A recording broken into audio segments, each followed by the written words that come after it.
Hello students, ये एक problem है कि वर्क डन बताओ जब प्रेशर जो है 10 उससे 20 एटमॉस्फेयर से 1 एटमॉस्फेयर हो गया at a constant temperature. Work done पूछा है, 10 ग्राम हाइड्रोजन है। तो वर्क डन का फार्मूला, ये प्रोसेस आइसोथर्मल है क्योंकि टेम्परेचर कांस्टेंट है, तो आइसोथर्मल प्रोसेस के लिए डायरेक्ट एक फार्मूला है वर्क डन का 2.303 nRT log V2/V1 या P1/P2। अब जो दे रखे हों वो पुट कर दो। nRT log, अब अपने को वो दे रखा है प्रेशर, तो अब प्रेशर दे रखा है तो कर दो P1/P2। क्यों? आइसोथर्मल प्रोसेस में P1 V1 बराबर P2 V2 बराबर nRT। अब P कांस्टेंट है इसलिए हम ऐसा लिख सकते हैं।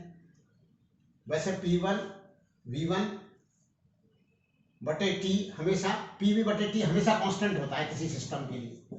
क्यों होता है? क्योंकि NRE होता है, तो किसी सिस्टम में n तो बदल नहीं रहे। अगर n बदलेंगे तो ये कांस्टेंट नहीं होगा PV बटे T। तो ऐसी प्रॉब्लम भी अपन कराएंगे कि जहां पर n चेंज हो जाते हैं केमिकल रिएक्शंस में। ये फिजिक्स के अंदर नहीं होता, क्यों? फिजिक्स के अंदर कोई केमिकल रिएक्शन तो देगा नहीं, तो वहां n चेंज होने का तो सवाल ही नहीं उठता। तो आप बोले क्यों नहीं, हम गैस निकाल लें या डाल दें, हाँ तब चेंज हो सकते हैं, उसकी तो कोई मना कर ही नहीं रहा। अगर सिस्टम चेंज नहीं कर रहे तब n चेंज नहीं होगा। अब इसमें वर्क डन पूछा गया है, तो यहाँ जो है nRT 2.303। अब n मोल निकालने हैं 10 ग्राम हाइड्रोजन में। 10 ग्राम हाइड्रोजन में इतने मोल हो गए 10/2। अब R पुट होगा 8.31, क्योंकि आप काम कर रहे हो जूल में कर रहे हो, जूल में करोगे तो ये पुट हो जाएगा 8.31। वैसे 2 भी पुट हो सकता है। अगर आप जो है ये वर्क डन कैलकुलेट करो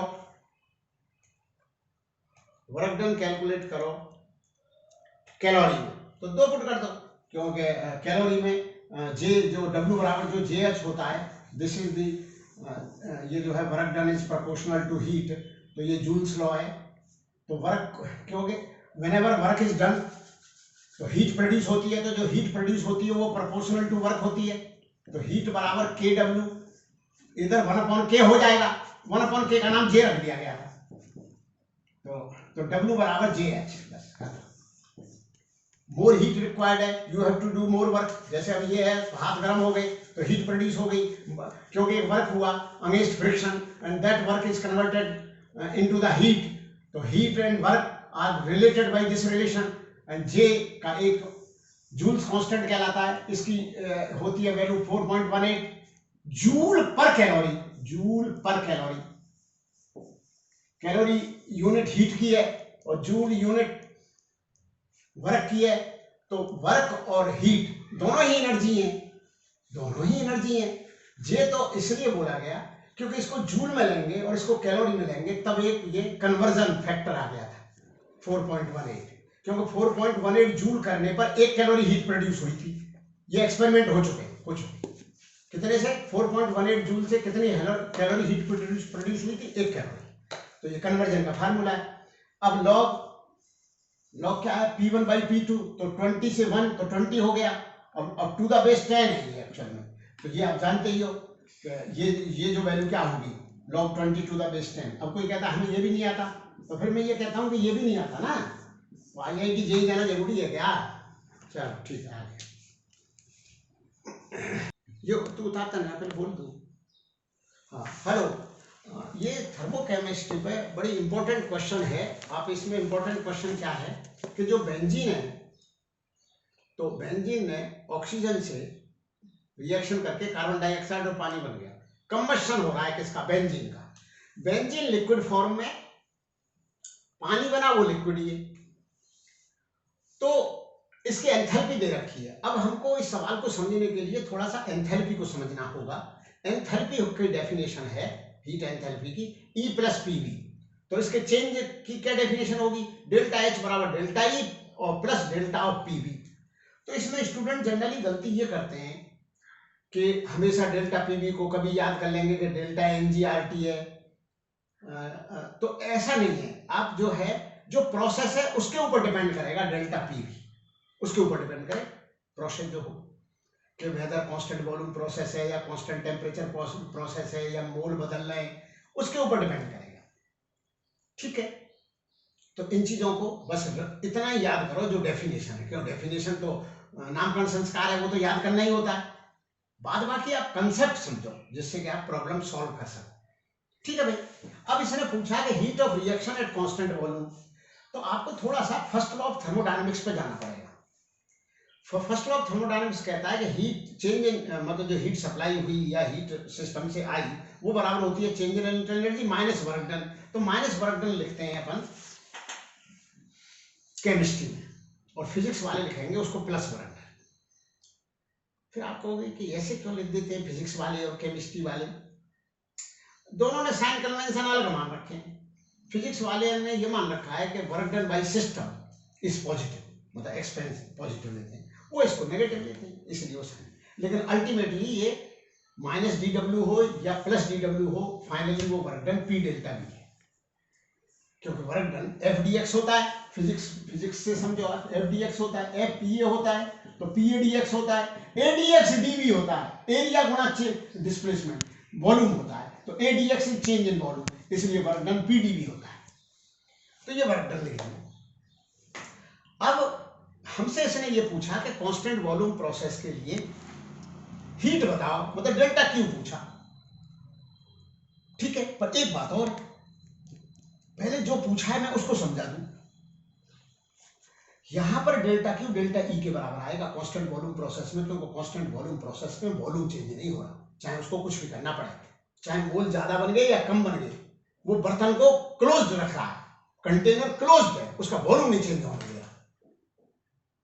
ठीक है, जब वॉल्यूम चेंज नहीं होने दे रहा तो पी डेल्टा वी जीरो है, मतलब किसी भी तरह से अगर उस रिएक्शन की डेल्टा ई निकल आएगी तो वही heat of reaction at constant volume होगी। क्या निकल आएगी? Delta E. अब डेल्टा ई निकालने के लिए हम सोचे कि एंथैल्पी में चेंज दे रखा है, तो ये कहीं से पता लग जाए अपने को ये बात, तो उसने प्रोसेस दे रखा है, प्रोसेस को देखो, प्रोसेस को कांस्टेंट टेम्परेचर, तो कांस्टेंट टेम्परेचर पर होने पर मैं ये समझाना चाहता हूं आपको कि पीवी बराबर एनआरटी, टेम्परेचर कांस्टेंट, तो फिजिक्स के अंदर तो कोई रिएक्शन तो होती नहीं है, केमिकल रिएक्शन तो मोल भी कांस्टेंट रहते हैं, तो फिजिक्स वाला सवाल ये होता तो डेल्टा पीवी का मान जीरो आता। क्यों? जब कांस्टेंट टेम्परेचर है तो पीवी कांस्टेंट है, तो पीवी में चेंज भी जीरो है। लेकिन यहां ऐसा नहीं होगा, यहां ऐसा नहीं होगा, पी कांस्टेंट, लेकिन यहां एन कांस्टेंट नहीं है, मतलब सिस्टम ही बदल गया। तो यहां पर जो एन में जो चेंज है वो गैसेस के देखे जाते हैं, तो यहां पर 7.5 मोल ऑक्सीजन के थे और 6 कार्बन डाइऑक्साइड के बने, तो चेंज इन मोल देखे जाएंगे। तो P1 V1 बराबर N1 RT, क्योंकि since there is no change in the temperature, P2 V2 बराबर N2 R2, तो मुझे डेल्टा PV चाहिए, तो डेल्टा PV हो गया P2 V2 minus P1 V1, P2 V2 minus P1 V1 हो गया N2 minus N1 into RT, N2 minus N1 into RT, तो N2 माइनस N1 हो गया गैस के मोल में चेंज इंटू RT, तो बस ठीक है। तो गैस के मोल में चेंज माइनस 1.5 है, क्योंकि जो बने वो 6 बने गैस के, क्योंकि दिस इज गैस और ये भी गैस, तो बने 6 और थे 7.5, तो माइनस 1.5 पुट हो जाएगा, R पुट हो जाएगा 8.31, T पुट हो जाएगा 298, ये हो जाएगा डेल्टा E, डेल्टा S दे रखी है नेगेटिव माइनस 780 जो भी है इतने। अब ये देख लो ये काई में है, अगर ये कैलोरी में है, अगर ये कैलोरी में हुई तो ये मैंने गलत पुट करा, किलो कैलोरी में हुई तो यहाँ पर 2 किलो कैलोरी पुट होगा, अगर वो जूल में हुई तो ये मैंने सही पुट करा है, अगर किलो जूल हुई तो भी मैंने ये सही पुट करा है, क्योंकि अगर वो किलो जूल होगी तो यहाँ किलो के साथ किलो लग जाएगा, किलो जूल, इसमें क्या हो गया, इसमें क्या हो गया। अगर कोई रेट ग्राम में बताता है कि 10 रुपया पर ग्राम, ठीक, तो 10 किलो रुपया हो जाएगा 1000 ग्राम, मतलब उसी टाइम में किलो कर दोगे। तो ये आंसर डेल्टा एच अपने पास पता है माइनस 780,980 बराबर, ये इधर आ जाएगा, डेल्टा ई निकल आएगा, वही इसका आंसर है भाई। ठीक है, ये बंद कर दो, ये चालू है, मेरी बात समझ लेना आपके। एक्चुअल में ये थर्मोकेमिस्ट्री की प्रॉब्लम है। प्रॉब्लम ये है कि 1 मोल आइस है तो 1 मोल आइस का मतलब होता है 18 ग्राम, क्योंकि 1 मोल अगर पानी का बोलेंगे तो उसका मालिकुलर वेट बोलेंगे इन ग्राम्स। तो ये जो 18 ग्राम ऑक्सीजन वो है आइस 0 डिग्री सेंटीग्रेड पर और इतने प्रेशर पर 4.6 मिलीमीटर और मरकरी कॉलम पर जो आइस है वो कन्वर्ट की गई है वाटर वेपर में, keeping at a constant temperature and pressure. तो आप कहोगे ये क्या चक्कर पड़ा at a constant temperature and pressure? इसमें ये चक्कर है कि टेम्परेचर को 0 डिग्री सेल्सियस ही रखा है थ्रू आउट, जब तक वो वेपर नहीं बन गई, और प्रेशर को भी 4.6 मिलीमीटर रखा है। फिर आप कहोगे प्रेशर चेंज नहीं कर रहे और जो है टेम्परेचर तो हो क्या रहा है, ये टेम्परेचर आप चेंज नहीं कर रहे, वेपर बन गई। ऐसा कहीं होता है क्या? खूब होता है। कैसे? आपने उसको हीट दी तो आइस अपने मेल्टिंग पॉइंट पर है, तो हीट दी तो वो हीट लेकर के आइस से पानी बन गया। फिर आप कहोगे यहां तक तो बात ठीक है, पानी बन गया। फिर आगे भी टेम्परेचर 0 रखा उसने और फिर हीट दी और टेम्परेचर को चेंज नहीं होने दे रहे, तो प्रेशर को चेंज नहीं होने दे रहे, लेकिन वो हीट लेकर के 0 डिग्री सेंटीग्रेड वाला पानी वेपर में कन्वर्ट हो रहा है और उसका वॉल्यूम इंक्रीज हो रहा है। जो कंटेनर है उसका पिस्टन ऊपर उठने दे रहा है हीट, लेकिन उसके टेम्परेचर को कांस्टेंट मेंटेन किए हुए। तो पहले क्या किया कि आइस से water 0 degree centigrade 4.6 millimetre of mercury column pressure, इसमें वो इतनी एंथैल्पी दी उसे, डेल्टा एच दे रखी है 80 कैलोरी पर ग्राम, लेकिन बर्फ ले रखी है अपन ने 1 मोल, तो 1 ग्राम की दे रखी है, तो 1 मोल की हो जाएगी 80 × 18, ये उसने दे दी। फिर वाटर टू वेपर, अब भी वही 0 degree centigrade and 4.6 millimetre of mercury column pressure. अब ये डेल्टा एच इतना ले गई पर ग्राम, 596 कैलोरी पर ग्राम हीट दी, तो ऐसा हो गया कि 1 ग्राम पानी 0 डिग्री सेल्सियस पर और 4.6 मिलीमीटर मरकरी प्रेशर पर, मतलब जो ये प्रेशर दे रखा है करीब करीब ये वैक्यूम जैसा है।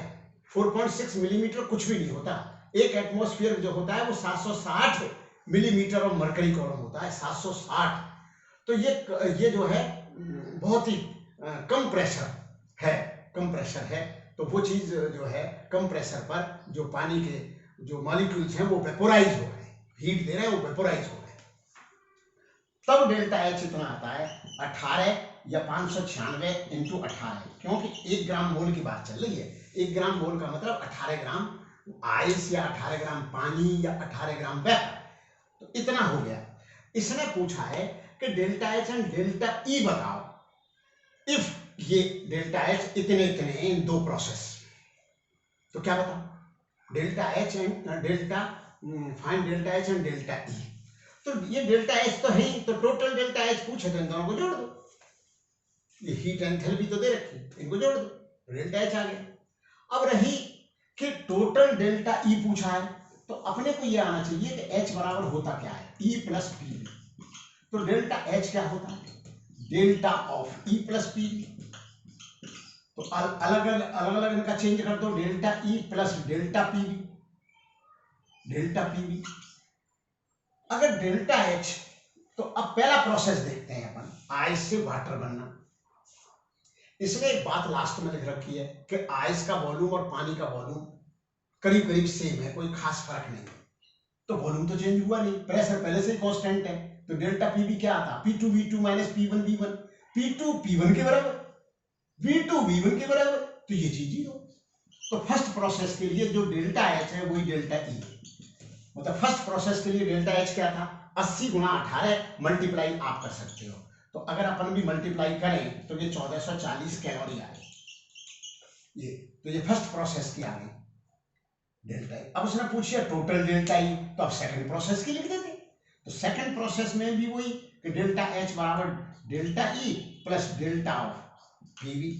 अब उसने टेम्परेचर को कांस्टेंट रखा, वही टेम्परेचर, लेकिन लिक्विड से वेपर बन गई है। जब वेपर बन गई है तो आइडियल गैस इक्वेशन लगेगा, और आइडियल गैस इक्वेशन लगेगा, आइडियल गैस इक्वेशन लगेगा तो पीवी बराबर एनआरटी। तो पी सेम है तो डेल्टा पीवी क्या होगा, पी, ये डेल्टा पीवी बराबर होगा पी V2 माइनस PV1, क्या होगा P multiplied by V2 minus V1। तो ये 18 ग्राम पानी है, 18 ग्राम पानी की डेंसिटी होती है 1 ग्राम पर मिलीलीटर या 1 ग्राम पर क्यूबिक सेंटीमीटर। मिलीलीटर और क्यूबिक सेंटीमीटर सेम होते हैं। मैं ये बातें भी साथ ही साथ बताता जाता हूँ, अगर स्टूडेंट को नहीं आता तो इन बातों को भी सीख ले कि 1 मिलीलीटर और 1 क्यूबिक सेंटीमीटर एक ही बात है। तो ये 18 मिलीलीटर वॉल्यूम है, और जब वॉल्यूम निकालेंगे इस प्रेशर पर 4.6 मिलीमीटर पर 1 मोल का जब वॉल्यूम, जब पीवी निकालेंगे PV2, तो वो बहुत ज्यादा आएगा PV2। तो इस PV1 को अपन नेग्लेक्ट कर सकते हैं। तो आप बोलोगे कितना आएगा PV2, तो निकाल लेते हैं। अभी PV2 में क्या है, PV2 निकाल लेते हैं। तो PV2 बराबर nRT, तो n मोल 1 है, R जो है उसमें जो कैलोरी में जो है R जो होता है कैलोरी, ये इसकी यूनिट या तो कैलोरी होती है या जूल होती है। पीवी, क्यों पीवी की जो यूनिट है वो वर्क डन की है, तो या तो जूल होगी या कैलोरी होगी या किलो जूल होगी या किलो कैलोरी होगी। किलो जूल किलो कैलोरी, अगर ये किलो में लाना होगा तो हम आर उसी के अनुसार 1000 का भाग देके और पुट कर देंगे, वो देख लेंगे जो भी यूनिट तो आपको आनी ही चाहिए ना कम से कम। तो कैलोरी में इसकी यूनिट है 2 आती है यूनिट, और जूल में 8.31। तो फिर कैसे आएगी कैलोरी में, 8.31 जूल से जब कैलोरी बनाते हैं तो 4.18 का भाग दे देते हैं तो लगभग 2 आ जाता है। अब टी कितना है, टी जो है 0 डिग्री सेंटीग्रेड, ये हमेशा केल्विन में पुट होता है, तो 273, तो इनका मल्टीप्लाई करा तो 546 कैलोरी आ गई। तो 546 कैलोरी, और इसको नेगलेक्ट कर दिया मैं। आप बोलोगे नहीं करते तो मत करो, इसको जरा सा घट जाता है क्योंकि ये वैल्यू में बहुत कम है, बहुत ज्यादा कम है। पक्का पक्का पक्का। बोला कैसे, हाँ ये तो बता देते हैं कितना है वॉल्यूम। प्रेशर तो जरा से, इसके जब मिलीमीटर मरकरी कॉलम के जब न्यूटन पर मीटर स्क्वायर बनाएंगे तो जरा से आएंगे, और V1 कितना है 18 मिलीलीटर, तो ये नेग्लिजिबल चीज आनी है। बोलो पक्का, हाँ पक्का नेग्लिजिबल चीज आनी। तो 546 हो गया, तो 546 यहाँ पटक दे तो डेल्टा ई आ गया। तो इस केस में डेल्टा जो PV2 है वो 546 है, तो नेट डेल्टा H क्या हुई, नेट डेल्टा H, इन दोनों को आप जोड़ लीजिए। कहाँ गए पहले वाले, ये कितने 1440 प्लस 596 इंटू 18 प्लस 546, और डेल्टा H को लिख दीजिए, नेट डेल्टा H को लिख दीजिए delta E plus P delta B, मतलब इसको डेल्टा E निकालने के लिए इसको घटा दीजिए, 546 माइनस कर दीजिए दोनों को जोड़कर। चलो